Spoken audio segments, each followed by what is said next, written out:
In modern life, we do a lot of forward movement, but not a lot of side-to-side movement. However, readiness for side-to-side movement is necessary in order for us to keep balance. And in order for us to have that readiness in side-to-side movements, we need mobility in the hips and mobility in the ankles and feet, because those are our methods of adjusting ourselves when we're in motion.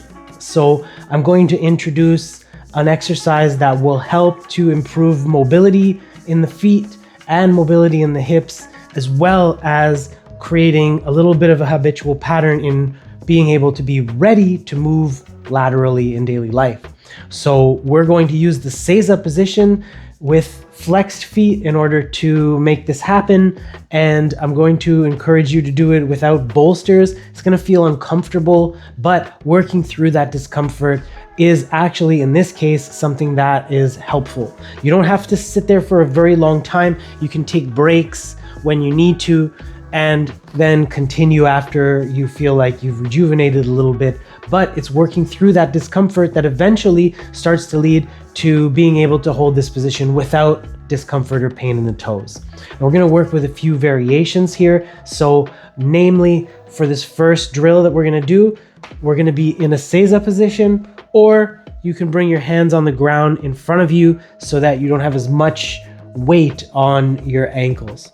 And the idea here is we're just going to shift our weight from side to side. Sotai is a method of neuromuscular re-education that comes from Japan, and the principle basically involves moving in the direction of least resistance. So whether you're doing this with the hands on the ground or in the full Seiza position, you're really trying to notice what direction feels more comfortable to move in. For me, when I move in this direction, it feels a lot better. When I move this way, I feel a little bit of a pinch or a discomfort in the big toe on this side of my foot. So what I'm going to do for Sotai is 3 or 4 times, I'm just going to go to the comfortable direction, and I'm only going to go as far as I can without feeling the discomfort in that big toe, which is pretty much back to the center for me.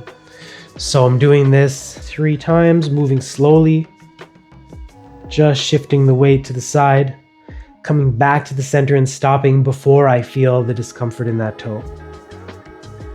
So moving in the direction of least resistance helps to improve the range of motion in the other direction.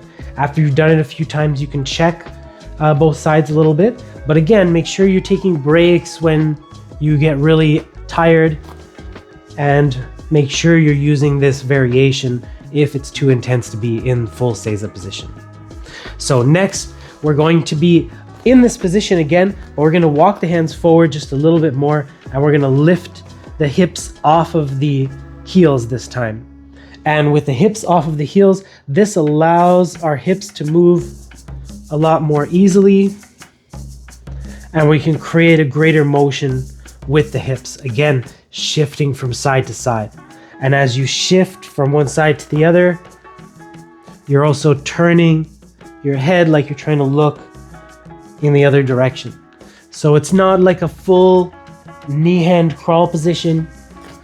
You're still quite flexed in the knees here, but it's enough that your hips have more motion to work with than when they're glued to your heels.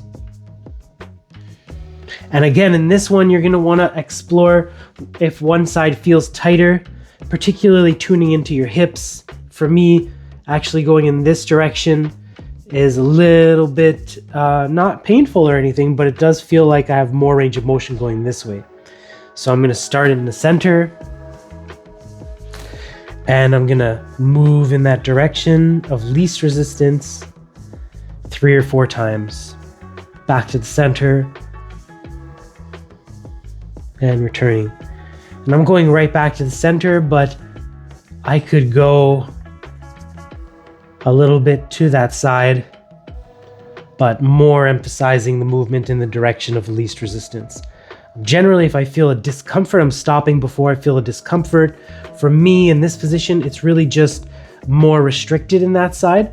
So I'm just gonna move all the way until I feel the tightness start up, and I want to stop before pushing into the tightness and really just move through the freest portion of that range of motion.